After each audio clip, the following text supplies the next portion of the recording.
La ética y la moral son dos nociones de la filosofía que se encargan de lo mismo: estudiar la conducta humana. A veces son utilizadas como sinónimos, pero hay aspectos que la diferencian específicamente una de la otra. Podríamos decir que desde su perspectiva. Es decir, si yo quisiera enlazar el significado entonces de la ética o de la moral desde la perspectiva en que lo piense, este podría ser un ejemplo. Si lo pienso desde abajo, es la ética. Es lo que me planta con un pensamiento lógico y racional del porqué de la moral, que podría decir que es lo que va por encima de las decisiones. ¿Por qué? Porque se refleja en la conducta que una persona tiene simplemente por influencia de las costumbres de la sociedad. Aunque siendo responsable con la historia y con tantos filósofos que gastaron su vida entera intentando dar una explicación, un concepto definitivo a lo que es la ética y la moral, no podía llegar a pensar que con solamente esa explicación abarcaría todo lo que significa en su esencia.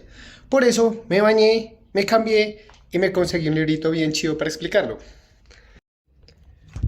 Bueno, y concluida la lectura tenemos unos aspectos que agregar. Primero, teniendo en cuenta que el significado como tal de la ética y la moral se define también por su aplicabilidad, es entonces que dentro de un estudio moral también puede haber un estudio ético. Explico. Fiándome de las capacidades analógicas que tenemos, usaré los planos de cada una de estas cámaras, es decir, lo que está percibiendo su lente, para de manera didáctica intentar justificar del por qué la ética y la moral se define o se apreciaría diferente, depende de su aplicabilidad. Y es que para una aplicación analítica de la ética es necesario partir desde su concepto.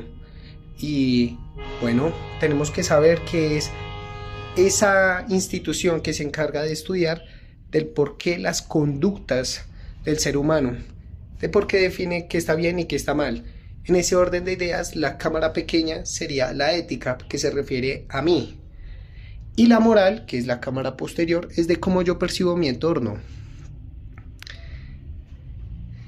De cómo religiones, leyes o doctrinas entonces son las que hacen o generan las conductas que pasa la ética a evaluarlas de manera detallada. Pero es que también en un análisis moral puede que llegue a mí, del por qué yo tengo conductas diferentes o el por qué me comporto y analizo qué está bien y qué está mal, refiriéndome desde mi sociedad. Es decir, que de un estudio moral volví a un estudio ético, que es referirme a mí. Teniendo entonces dos maneras de diferenciar la ética y la moral. La primera, de cómo nace de mí, de cómo sale precisamente y particularmente de mí, de mi capacidad mental y mi capacidad física, así como también la voy a aplicar en el momento de un estudio analítico, de realmente cuál es su operación. O como tercero, si lo hablamos con un conjunto, desde una generalidad, donde la inmoralidad serían todas las flores y la ética es aquella que se encarga de estudiar cada una de ellas, del por qué y el cómo. Si nos detenemos un momento a pensar, la ética y la moral la aplicamos de manera diaria, todo el tiempo. Desde el momento en que nos levantamos y damos buenos días, desde el momento en que nos disgusta que no nos agradezcan, desde el momento en que controvertamos con alguien que se pasó un cruce en rojo.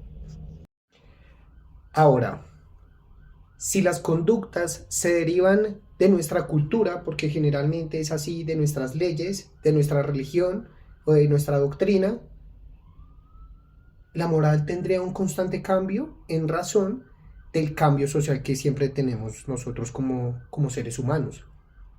Es decir, que la ética sería, entre comillas, innominada.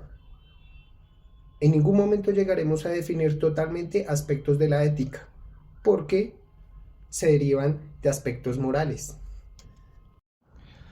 Propongo que una actividad eficiente de parte de nosotros como estudiantes de Derecho sería desligar aquellos juicios de valor, aquellos criterios que tienen calidad de inmoralidad, que de verdad no deberían tenerlo, y darle realmente importancia a lo importante, a lo que es realmente inmoral.